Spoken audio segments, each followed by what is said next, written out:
This is the talk of Music City real estate. Welcome back to another episode of the talk of Music City Real Estate, where we educate and motivate all things real estate. My name is Monty Moore with Realty One Group Music City. And I am Jason Hoover, standing in for Carrie Ann with CMG Financial. We miss Carrie Ann. We do. Every week we'll be posting a new episode of chock full of Nashville real estate value, where you can follow along and subscribe at talkmusiccity.com. Got a question for us? Ask away at questions at Talk Music City. That's questions at talkmusiccity.com. That's right. How you guys doing? Hey, guy. Yeah. Mr. Jim is in the house. I'm going to sit in as producer. All right. Well, you do miss Carrie Ann. She is on the road for a while, and we're all I can say is, Jason, you've got some big shoes to fill. Oh my goodness! I'm not even going to try to fill high heels shoes. at that. High ones. Yeah, we send Carrie Ann our very best. Such an amazing person. Yep, she is. I mean, she's just a bright, shiny sun that you love being around. She's incredible. I mean, absolutely the best. You know, in your mortgage, when you're in a real estate business, you need somebody in your corner like Carrie Ann is all I can say. She's taking care of her mama, right? Yes, she is. Today? She and her mom. You talking about just inspiring. I love looking at the post like today or the other day. She was like, I don't know, doing a one-leg stand. I mean, she just inspires. I Crazy. love it. She's overcome some things. We're praying for her. We know the absolute best is going to come out of that whole situation. And anyhow, shout out to Carrie Ann and her mom, Meg. They're good things happening there. We know that. And we do have a sponsor. We got to make sure we do. Thank God for our sponsor. That's right. Music City Removal is the #1 junk removal service in Nashville. From residential, commercial, and construction, they're experts in ridding you of junk. Their costs include labor and dumping fees without any hidden or added expenses. Whether you need a full clean out or just one item removed, they have you covered. I'm going to keep on going, right? You're going to keep on going. There we go. The Music City Removal team knows the importance of respect and trust while in someone else's home. They understand the inconvenience of junk left behind by previous homeowners and tenants and are determined to provide an affordable and customer-focused junk removal service that puts you first. For a free on-site estimate, just go to musiccityremoval.com. That's musiccityremoval.com. Music City Removal, because clutter ain't cute. Good job, Jim. Thank you. I love it, Jim. Have you done this before? It's not bad for a first time, huh? Yeah. That's right. And speaking of junk removal, you know, as a real estate professional, I know Jason and I can appreciate a clean house after the fact, because when you do close on a home, sometimes it's scary what you go back into. So thank God for a service like Music City Removal make sure that that's not the case, but it's a positive at the other end. So what are we talking about today, guys? So, you know, this is a real estate show. We talk to realtors about real estate. So today we're going to say to those who are sitting on the fence you're thinking about getting into real estate. Let's talk about some realities of the business. Have you ever thought about getting into real estate, Jim? Of course. I mean, most of the people on the planet have at one time or another. You just basically show 3 houses to people, right? Right. Every weekend, just one time. Right. Yes. And they pick one and buy it. Yep. And then you go to the closing the next day and you collect your $20,000 check. That's really all that's happens. That's right. And when you get your license, everybody comes to you, wants to use you. That's right. You just need to make sure you have a big enough storage unit to put all the cash in. That's the biggest challenge is where do you put all the cash? That's right. Like Breaking Bad. That scene from Breaking Bad. Are you familiar with that show? That's right. That big block of $40 million. And what was that? The Duck Show, way back. Duck Dynasty? No, not Duck Dynasty. Where he would jump into his pile of money. Oh, Scrooge McDuck. Scrooge McDuck. Yeah. It's something like that. That's what we do on Sundays. That's right. No, but seriously, guys, Jim. That's where we sleep. Seriously, you know, it's amazing how many folks I have talked to over the years that have said, you know, I really enjoy watching Property Brothers. And I know I can show 3 homes and then tell them to pick one out. And I said, man, I wish it worked that way. You know, in my 36 years in the industry, I don't know that I've ever shown only 3 homes and somebody picked one out, you know. Now, I probably have had that happen a few times, but a lot more times it was 103 homes before they picked one out. So let me see if I'm just picking up what you're saying here, Monty. You're saying so it's not all just money and glamorous living to be a real estate agent. Is that right? No, I'm still trying for that. I'm still shooting for that. It's only been thousands of homes sold and hundreds of thousands of hours, and it has been hundreds of thousands of hours. And no, I'm still waiting for that to happen.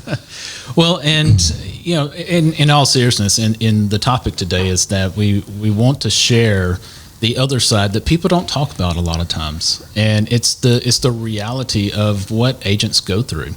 Because when you go into it, we're sold this idea and this concept that you're going to have a glamorous job, right. And it's going to be easy. You're going to be doing deals while you're sitting on the bench or on the beach. Or the bench. I don't know. Maybe you're playing a game, but you're doing that while closing deals. And you see even realtors today; they'll say like, "Oh, this is my office sitting here, right. down in Florida." That's great, but that's not. There's someone on Facebook. I'll put it out there. She dubs herself as the traveling realtor, so she does a lot of that. And it's kind of like, really. I guess she's got a team that's working underneath her. So there's other things to it. Yeah. But so we want. We want to just kind of shine some light on the reality, and because this is stuff that we all go through, right. And we don't want other people to feel alone. Like, what? Hey, we all struggle. You've struggled. I struggle. It's. Do people really have that impression when they first join on? Is that a question you get a lot? I've watched Property Brothers. Is that their basis of comparison? Pretty much. Unfortunately, it is, too often. I was on the phone with a young lady yesterday, and her family has said all of her life she should get into real estate because she likes people. And that's a great qualifier, I guess. You really do need to like people, to be in real estate. There's no question about that. But does that qualify you to as a realtor? It really honestly doesn't. You've got to, we did actually, I actually wrote a quick list of questions to ask yourself. Yeah, if you're thinking about getting your license, and I think everybody should, because these are all questions that if you've been in the business for a year or longer, you've asked yourself these questions. And Jim, I don't know if you know this or not, but 87% of the folks that get involved in this business are out within less than 2 years. 87%. That's staggering.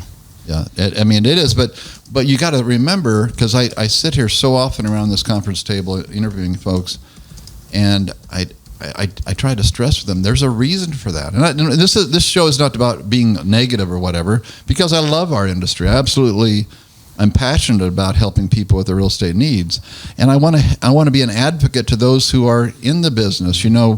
Our goal here is to continue to develop the most passionately referred real estate company in Middle Tennessee, and that comes with collecting and attracting some amazing individuals, which we are doing on a daily basis, and I'm so grateful for that. At the same time, it comes also with a reality check, I think, of, is this truly what you want to do? Right. Is this truly what you want to do? Yeah, and I think this show, what we're discussing, is not just for new agents or agents that are thinking about getting into real estate. These are for seasoned agents as well, because these are cool. I love the questions that you have here. These are things that you want to ask yourself. Because at one point, you either have to get out of the business or fall back in love with real estate. Right. But understand that, and this is in some of the entrepreneurial endeavors that I've been doing for the past 4 years. One of them, as you well know, is the electrical and lighting business. We have some people that need the owner's mindset, and a business owner mindset, where they come in with an employee mindset. Mm-hmm. So that's the biggest thing, I think, is a great question. Do you understand what that means? Because it is your own business. Well, and I think that's why the fallout rate is so high. Is that mindset going from the W-2 to the 1099? You talk about that all the time. I do, Jason. Yeah. When you're talking about somebody are you qualified? It's that mindset. It starts with a mindset. It does. It does. Well, let's go over some of these questions, Monty. Okay. Well, again, if you're thinking about it, or again, we can empathize with you if you've been in the business for a while, because you'll understand why we've come together with these questions. And the first one is, am I sure that this is what I want to do? And the reason for that question is, for instance, as an example, can I go 6 months without any income? When I first got licensed, somebody told me, well, you better have 6 months of money in the bank because there's a good chance you won't make it. And I didn't have anything in the bank. I had a 3-year-old and a 5-year-old and a 7-year-old to take care of. Yeah. Plus not having any money in the bank. Right. Plus being in a new environment because I decided to move to Florida because somebody said I could make $30,000 a year.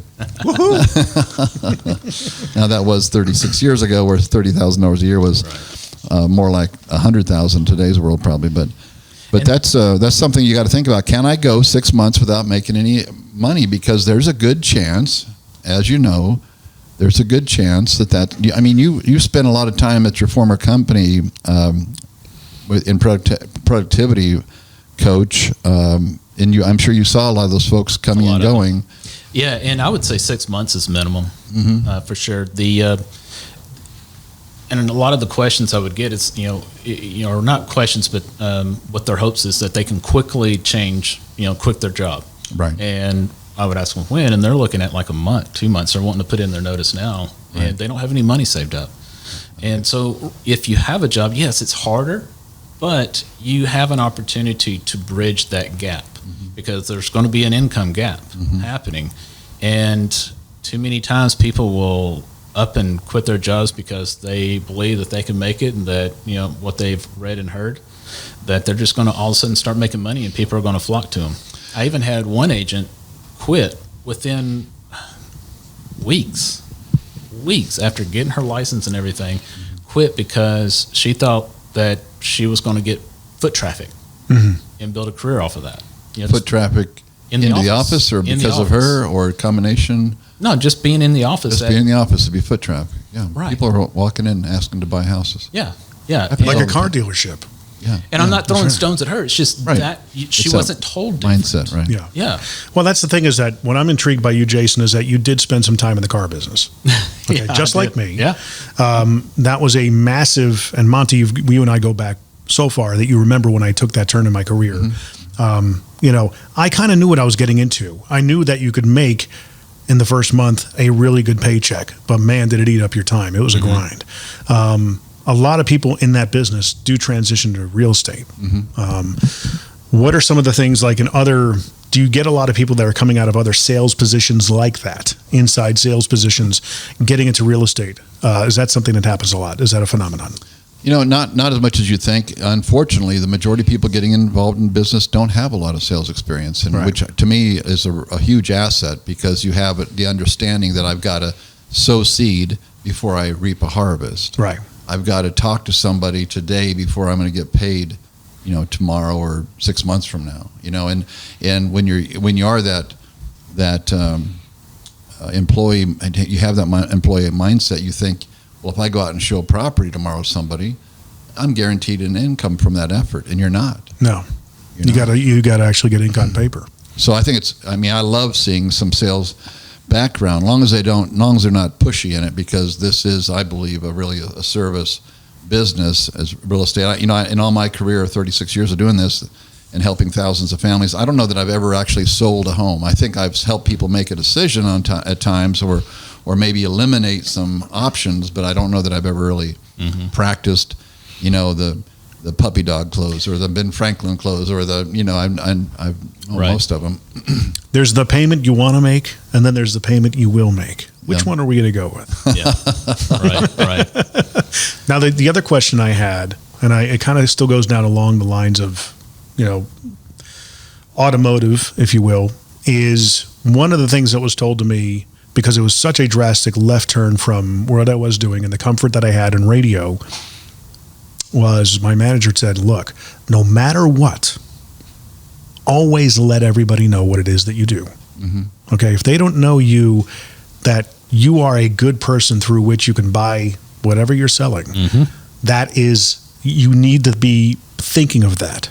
Is that true for this as well? Yes. Be very forward with what you do? One of the things that I share with people immediately is that you are a walking, talking, breathing, eating, sleeping, living salesman.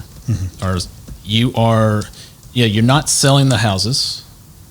The houses will sell themselves. Right. You're selling yourself. Right. And I tell them, envision, dollar bills coming out of your mouth, and that every time you speak, you're you're guiding that conversation so that they know who you are. Now, there's other ways to do it, and I call it, it's a soft approach. Wear real estate attire, have a real estate umbrella. When you're at the ball game and it's raining, have a real estate umbrella. You're not saying, "Hey, I'm in real estate. Hey, I'm in real estate. Hey, I'm in." Right. Even my dog has a real estate shirt. Okay. So anything that I can keep that branding, because what are we trying to do here? We're trying to cement that into people's brains. When they think of you, they think of real estate. Category alignment. Mm-hmm. But it needs to be from a standpoint, I believe, as a service, as a value, as a not, hey, buy a home from me, so much as how can I help you with your real estate needs, and be that top of mind servant. And I mean, for instance, I just sent out a letter yesterday to my past database saying, look, I'm thrilled just to let you know what your home is worth. There's no obligation. I won't even bother you with it. But if you're slightly interested, let me know, and I'll be glad to do you for a free market analysis. Bringing value, becoming top of mind. I think that's our goal as a real estate professional is, yes, we want everybody to know what we're doing. That's the secondary. But the first, I think the priority is making sure that you're staying top of mind, that you're the resource, that you're the go-to person. If somebody wants to know a painter, if somebody wants to know an insurance person, if somebody wants to know a flooring person, be that top of mind person, I think. Right. Yeah, and I like on your third question here, what makes me uniquely qualified to follow this path? I think people really need to take that to heart, Jason. I mean, I really do. I believe it. Again, if you're really shy and, afraid to talk to people, or, I love what Zig Ziglar used to say. He said, shy salespeople have skinny kids, and it's true. I mean, you've got to be willing to get out of your comfort zone. Are you comfortable being uncomfortable? We talk about that in this office a lot, And let's bring some clarity to that. It doesn't mean that you just absolutely love to talk. You're not an I personality. Right. An I personality helps 100%. I am not an I personality. I am not either. I'm a D. I'm a D, but even my subdominant is not even an I. Right, me either. My subdominant is a C. And so if you're an I, great, but we're not saying that you have to love to talk to people. You just can't be shy to talk to people. Right. Like for me to go out, it's almost putting on an act, even though I'm real. I'm genuine, but it's an act of, mingling with people. That's not what I would normally want to do. Right. What I would normally want to do is sit on my laptop and be creating things, because I've got this creative mind going on that's constantly circling. And if I'm talking, I'm not creating. Well, that's the thing, is that with selling, if you're going to be talking, you might as well be asking questions, because that's going to uncover, because I think when people are actually, you ask questions, you're certainly signaling to them that you're interested in them. And whenever you show interest in somebody else, it makes a bigger impression on them. So absolutely, I want to know more about you, and hopefully they'll take that with them, because the other thing that we got to talk about is, I don't know if it's on the sheet, but how your competitive landscape, and how many people out there already have a realtor in mind, like I do with you. I've worked with you so long that, of course I'm going to use you when we sell our house. We've lived in the house for 15 years, and Courtney will have to pry her out of that house when she's probably dead and cold. But I mean, that's one of those things down the road we got to, but one of those things that we got to think about is how many of your prospects have somebody in mind already? And how are you going to break that pattern of thought? In my humble opinion, the only way you can break that pattern of thought is to have a value proposition that maybe tilts the scale to your favor versus that prior experience that individual they would normally have gone with. I recently was called by somebody who had seen some marketing of mine years ago and called me to see if I would do that again. And in talking with him, I found out that his realtor all these years was somebody that is a well-known real estate professional around town. And I thought, it's really interesting, because he's bought multiple homes from this person, but he called me, somebody he didn't know, because of a value proposition that I had marketed years ago. Interesting. I thought that was interesting, because I would have thought, honestly, that the relationship would have won out. But I think we're seeing more and more of that. What do you think, Jason? I mean, I think that's why a company called Redfin is becoming popular. That's why a company called Open Door is becoming popular, because it's dialing into pain points, which I truly, I'll stand all day long on relationships with folks. I mean, I absolutely believe that. At the same time, a pain point may be what's more enticing, speaking to a pain point. Mm-hmm. You got to find it first. You got to find it. Yeah. You've got to be willing to go there as well if you need to. I think in the real estate market out there, I think you've got to be able to speak to those pain points. We've had those discussions on the show before, and I don't think anything's changing on that. I think it's only going to become more apparent, personally. Now, this list isn't something that people need to have dialed in getting into the game, right? This is just kind of like a list of suggestions, things that you want to consider before you actually make the plunge. Yeah, let me share another one real quick here. Can I put other people's needs ahead of my own? Can I put other people's needs ahead of my own? Because that's really a servant relationship there that I think, as a real estate professional, you need to be prepared to do, because you're going out there showing property, you're listing a home, you're doing all this activity, driving all these miles with no guarantees. Can you put other people's needs ahead of your own? I'll never forget one of the very first homes I sold. I mean, I needed this commission bad. I needed it bad, okay? It was like the third one in a really rocky startup of my career. And it was like 3 days before closing. The people were packed, and I went to their rental home to have to tell them that I'm sorry, but the loan has been denied and you can't get your mortgage on the house. And they cried, and I hugged them, and they cried. And I'll never forget that experience, because I had to leave that home and go to my own home and deal with the situation there, which I had no idea how I was going to pay for groceries or anything else for the kids. I mean, it was a tough time. That's why I think this is an important question. Can I put other people's needs ahead of my own? It's tough. Yeah, because sometimes you're going to run into scenarios where you may have to give up some of the money that you're going to receive in order to help them with that transition. I'm not saying that that should be the norm, but one instance, I sold a house a while back at and I won't go into details, but it was almost, free. It was just to cover costs and stuff, because a person had lost their spouse and did not even have a job, had kids, and this wasn't a move that this person was wanting to make.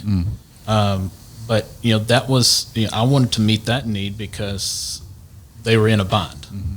And so in order to help her, I had to give up and put her needs before ours, and which I gladly did. Right. Doesn't make it easier, though. But at the same time, I love it. We're still we're friends today, and this has been, years. Okay. 3 years. But things like that, you got to be willing to do that. Because people are going to see that in you. I just think in this industry, we have to be okay with that on occasion. I mean, I heard a guy speak not too long ago, said that we've got to, as an industry, we've got to be okay about not hitting a home run every time at bat.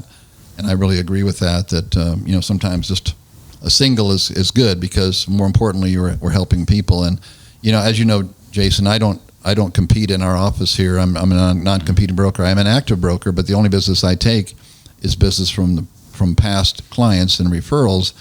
And that's because I've been doing this long enough where that database feeds me. And that should be, I think, every real estate professional's goal, is to stay in the business, in a location long enough where life can happen, and that guaranteed cash flow can happen, because you've got a database of people who know, like, and trust you. So, Monte, how many days a week do you work? In today's world, probably only 7, I think, or 8 days a week. I'm not sure, something like that. I'm cutting it down. Is it the same for you, Jason? Yeah, it is. What is considered work? Is it a couple hours a day, or is it 12-hour days, 7 days a week? Well, are you asking what we consider that or what the norm? Well, that's the thing, because I mean, it's an entrepreneurial mindset, right? Yeah. So here's the thing: in real estate, in our mindset, and I didn't mean to talk for you on this, but I think we align a lot on it. It's that we're constantly thinking of what can we do different? What can we make better? How can we add more value? So it's like one of those never-ending stories. Going back to the '80s, riding the big dog. What was that dog? It's like a Shih Tzu or something. I don't know, but it's that never-ending story where you're just constantly, just creating. So what is work is all day long thinking, brainstorming, creating, sitting on the computer, on the phone, talking to people, going and meeting people, doing. It's not just doing contracts. It's not just meeting people, and that's one thing that I would encourage real estate agents. Don't just see real estate as a one-lane income. And a lot of times that's what they focus in on. It's a one-lane income, and you've got to diversify that. In real estate, you can do investments. It's fantastic. Yeah. Build a rental portfolio. Build a rental, yes. You get the pick of the litter, right? So do that. Do different investings. Partner up. There's so many different opportunities. And so when you go back to what is work, well, work to me is pretty much all day long. Yeah. Because it's more of an obsession. It's a lifestyle for you. It is. It really is. And does it tire you out? Yes, eventually. And you don't even know you're getting tired. Obsession is probably a pretty accurate term. It really is. I think there's an Obsession Anonymous group somewhere. But I mean, that's what it is. I mean, I go back to my days in the car business. It was a lifestyle. Yeah. You lived, ate, and breathed that business because it's how you made your money. Right. Well, at this point in my life, at 67, this is our life. Connie and I, this is what we do. Yeah. We think about it, we talk about it, and then that is challenging as a couple. And Jason, you understand this as well. You're working with Mindy, your best half.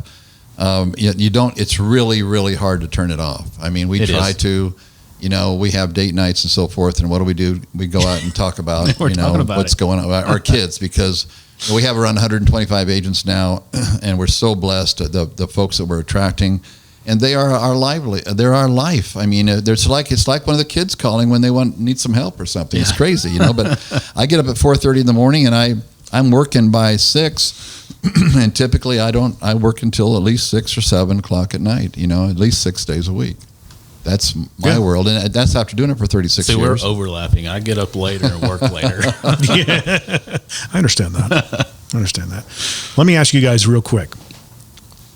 Going back to the beginnings of your career, especially yours, Monte, what do you wish you would have done? What I wish I would have done at 36 over the last 36 years, I wish I would have done a better job investing in my product. Okay, I've owned, I don't know, as many as 15, 20 homes over the years. My goal was to have 10 properties by the time I was 70 and have them paid for. The Great Depression erased all that, but I wish I would have done a better job buying what I believe in. A better job doing that. That'd be the first thing, I guess. But right now, I mean, in all sincerity, I am living the best life that I have ever imagined as a real estate broker, because I am absolutely. I mean, I'm working harder than I would have been anticipated at this point in my life. But that's okay, because you feel the purpose behind it. But the bigger part of this, I mean, I'm still paying the bills here, okay, out of my earnings, because we give everything to the agents. That makes it really tight on the broker, okay? But we know we're heading in the right direction, because this is the future of real estate, I believe.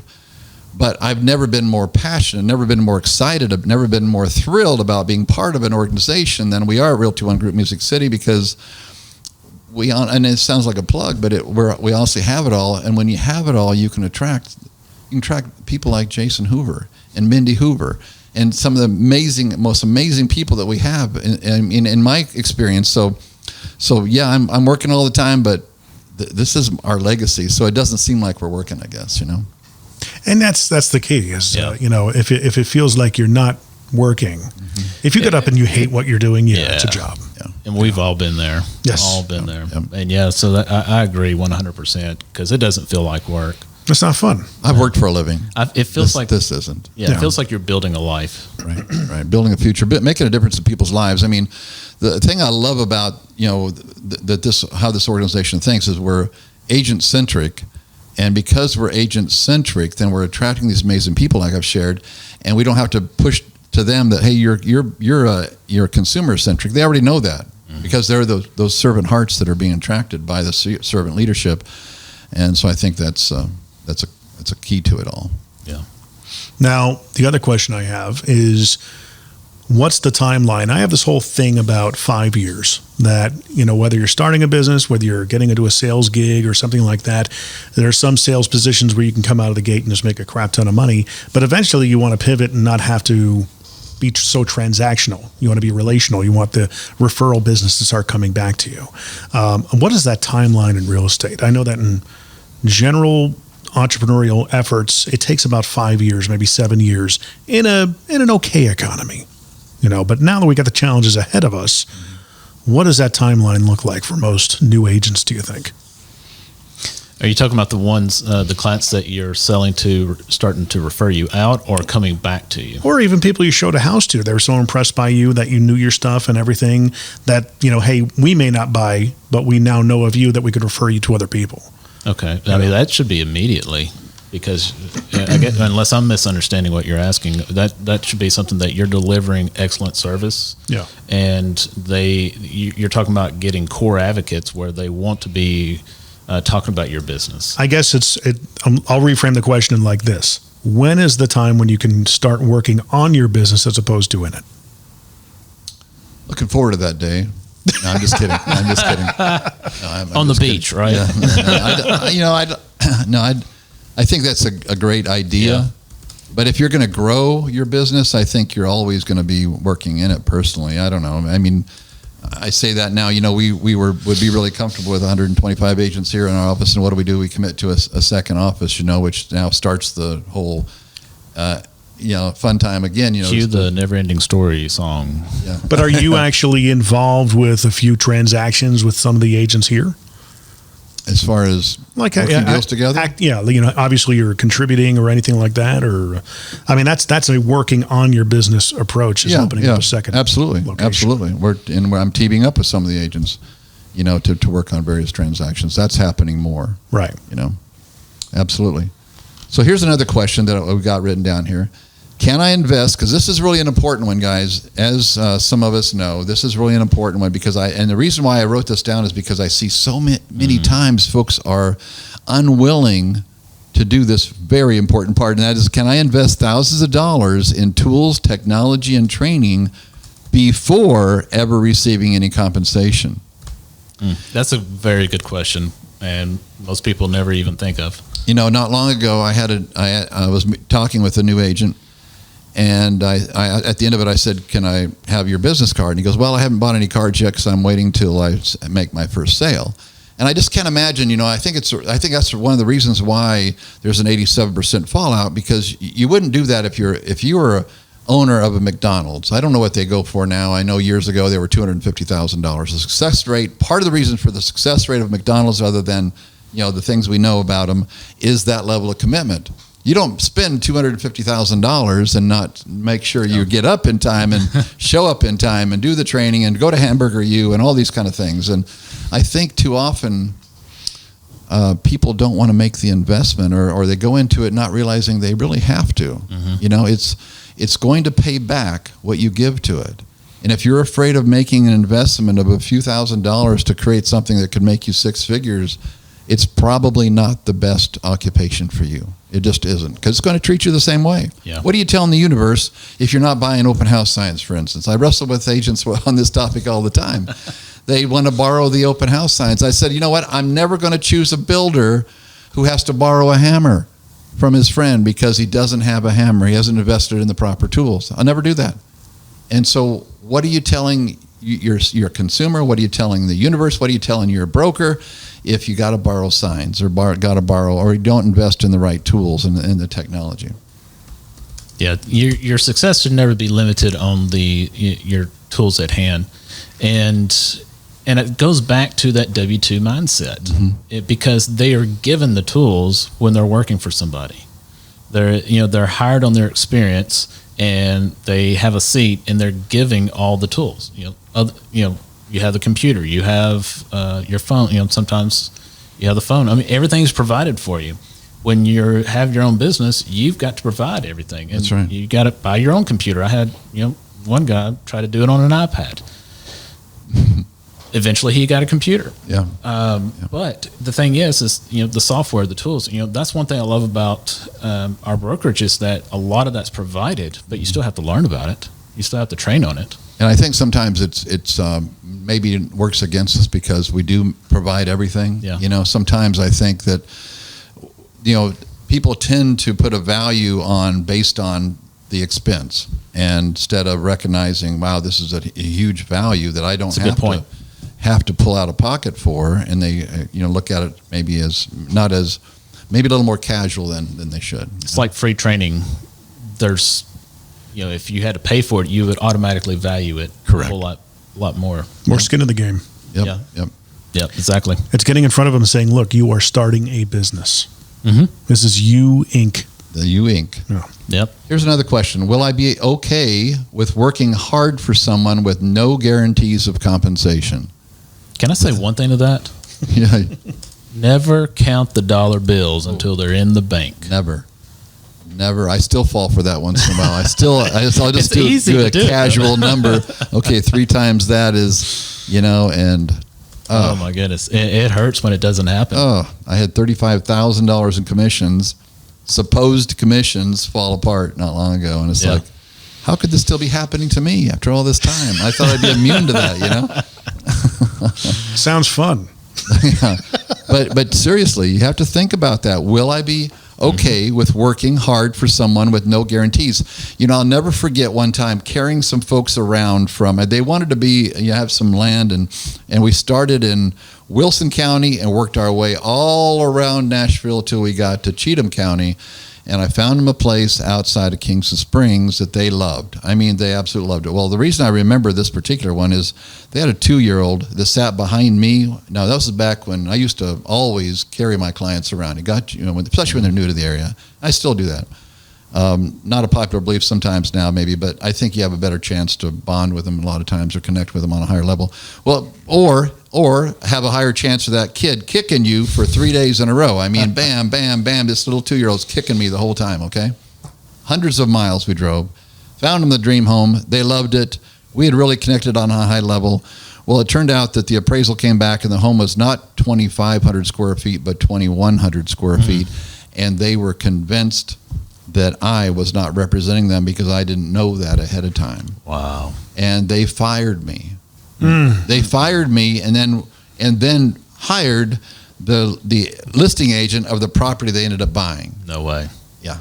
Oh. I mean, I literally, that's one of the last times I quit. This was years ago.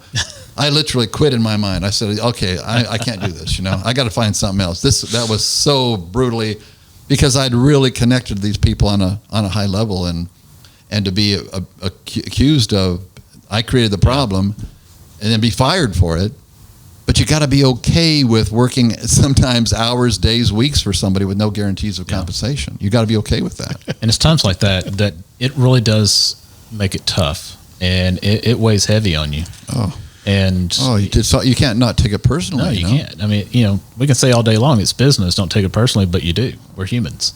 Man, Jim, I'll never forget one of the first times. We live in a Bible Belt here, and I'm not getting trying to get God involved in this conversation here, but it's so common that we hear, well, God doesn't want me to buy this house. And I've said over the years, well, if he doesn't want you to buy this house, then he must not want me to be in this business, okay? Because it's been so tough at times. I'll never forget my very first deal. Imagine this for a second. Very first deal. First of all, I'm starving getting there, okay? It's been months. I thought I was going to come to, move from Illinois to Florida and to start selling real estate and make my $30,000 like my broker had said I would probably do. I didn't know. I didn't know anything. And, so I'm about 3 months into it. I got my first sale, okay? Found this couple that wanted to buy a $64,000 property, and I had done some understanding of FHA, and we had rolled the closing costs into it. And anyhow, we're just about 2 weeks from closing. We get the appraisal back. The house gets rejected from FHA because it needs a roof, and the seller did not have the funds to put the roof on. And so the deal was going to fall apart, except that my buyer is a part-time roofer. And so he buys the shingles and he puts the roof on the house. Okay, and so anyhow, fast forward now, we're at the closing day. And back then, we all closed around the same table at the same time. Okay, we didn't do the separated ones like we do now. Well, my client hasn't showed up. The other brokers here, the sellers of the home are here, and I'm saying, and we can't start until everybody gets around the table. And I said, gee, you know, for somebody who was committed enough to put a roof on a house that they don't own, I'm sure they're going to be here. You know, a half an hour goes by and they're still not here. And the other broker, he's looking nervous. He's sitting there in the waiting room looking nervous and keeps looking out the window. And now keep in mind, this is my first deal, and this is the other broker, not just an agent, but he's the broker of the company, and he's got his sellers there, and he finally looks out the window and says, you know, I hate to admit this, but do you see the county policeman out there? And we said, yeah. And he goes, well, you know, I thought this was going to close last week like it was scheduled to, and so I wrote some checks that I probably shouldn't have, and he's here to get my commission check or else I'm going to jail. No way. No, yes way. Oh, yes my way. Goodness. So about then, I mean, this is my first deal. And so about then, I get a phone call from... What the heck am I getting into? Yes. I get, you know, back then we didn't have cell phones. I get a call from the receptionist there in the title company, and she says, Mr. Moore, your clients want to talk to you. And I thought, oh boy, you know, what's going on? Mrs. Buyer, I forget her name now, she is crying. I thought, oh crap, what is going on? The cops are going to get the broker. You know, and I haven't even gotten into how bad I needed that money by then. You know, I mean, I'm hurting financially, and I promised, you know, my family I'm bringing some money home. And the lady's crying. Well, she finally starts talking, and she goes, Monty, you won't believe what happened. And I said, no, what happened? Because I started crying now. Please, let me in. Fill me in. Come on. What happened? And so her husband, you know, they were moving. And her husband had left their deposit check on the seat of his pickup, and had, you know, anyhow, long story short, some kids had seen the billfold and taken the billfold, and had taken the money out of it, threw the check in the alleyway, and so long story short, they found the check. It was a certified check, those, you know. So anyways, so end of story, but. The point is, that was my number one. So when I have clients tell me that, well, God doesn't want, and I say, well, immediately, well, he doesn't want me in this business. Let me tell you a story. Mm-hmm. Okay. And I tell them that story, but that's for real, man. I mean, it was a lot worse than that because there was a much more dramatic buildup. I forget all the things that happened. Where's the reality TV on that stuff, on that part of real estate? Yeah. There should be one. Yeah, there should be the Black-Eyed Property Brothers or something, you know, that they got beat up, you know. And, you know, that's, anyway. So, or just a reality show about making a competition with new, rock star rookies, so to speak. Like the Apprentice or something. Yeah, that'd be kind of neat. Networks, get on that. So here's a really, really important question, Jim, and I think everybody needs to consider this one, and that is: after I sell my family and friends a home, then what do I do to find future clients? Because I think that's about the place that 87%, a big chunk of that 87% finds themselves in, and they say, okay, I sold mom a house, I sold the piano player at church house, I don't know anybody else, what do I do now? Do you really want to sell your family and friends a home? That's the other question. Well, yeah, that's a whole nother game there. That's a whole nother... But that's what you're counting on, honestly. Whenever I had a friend that wanted to buy a car, I was like, crap. I felt bad because one time my in-laws bought a car off me, brand new car. And because the month had changed, the interest rates went up, like the incentivized rate had gone up by like a half a point. Now, I was still new in the business. I thought this was catastrophic. Mm-hmm. And my in-laws found out about it after me telling them, oh, yeah, you're going to get 99% or whatever in the finance office. And the F&I guy's like, look, there's nothing I can do. It's from Honda. And then my father-in-law just kind of looked at me. Like you're going to make the difference? Yeah, like he's like, dude, it's all right. It's like $3 a month. You know, it was like literally that minuscule, but I was going out of my mind. It was so nerve-wracking. Another quick question. I think it's important in today's world because we're talking about getting in front of the video camera, getting in front, and that kind of stuff, or your cell phone. Are you okay with throwing yourself out there to the masses? Are you willing to do that? And that's big because that's something that's hard to overcome. Mm-hmm. And I get it because I was there, not in real estate. By that time, I had already gotten used to it. But before, it was trying to get in front of that video. And man, I look back on some of my first videos and I cringe. I mean, and I still cringe on mine. Well, I know that's what I'm about to say. I know Jim is over here cringing all the time. So, but the thing is, it gets easier as you do it. But I completely understand that it's hard to do it, to get in front of a camera right now. I think the most liberating reality is, yes, that's what you look like. That's what you sound like. That's what you sound like, and that's what you look like. I mean, I just cannot believe this old guy is looking back at me in the mirror. I just can't believe it. What in the world? I mean, I don't feel like I'm that old, but I sure look like I'm that old. So anyway, I think once you finally come to peace with, all right, there you go, that's who it is, and just be okay with that. Then that's kind of my I don't know what you call what do you call it? Initiation. Whenever I have a new agent shadow me at open houses, I make them jump on a video with me, and it's funny because they're like, "We're getting on the video." Well, I didn't even think about it. I'm like, "Here we go." That's right. That's awesome. Let's do it. That's awesome. I think, and again, our last question here is: are you okay with being comfortable with being uncomfortable? And I think that's what a lot of this comes down to. Are you okay with being uncomfortable? Are you comfortable with being uncomfortable? I guess is I don't think entrepreneurship is ever comfortable. No, that's okay. No, it's and not. that's you almost crave it after a while. You do. It's like a weird drug. Yeah. Yeah. Because when things start getting comfortable, you start getting complacent and nervous. Yeah. Like the days where I stay home and I'm like, I could just kind of hang out and watch a movie. What's wrong? Why am I here? I'd go out of my mind. Yeah. I'd go absolutely out of my mind. Yeah. And we try and we'll go to the movies, but the whole time, and I've had to do, and I'm not kidding at all. Like back when the movie cinemas were open, back in the day. Back in the day, we would go on date nights, and the whole time on my phone, I would right up to the very minute I had to put it away. I'm looking, and then I'm wondering who's calling me, who's needing help, who's So it's tough. It's tough, but I like that question because it's true, and you have to get to that point of being uncomfortable. Being uncomfortable has to be your normal.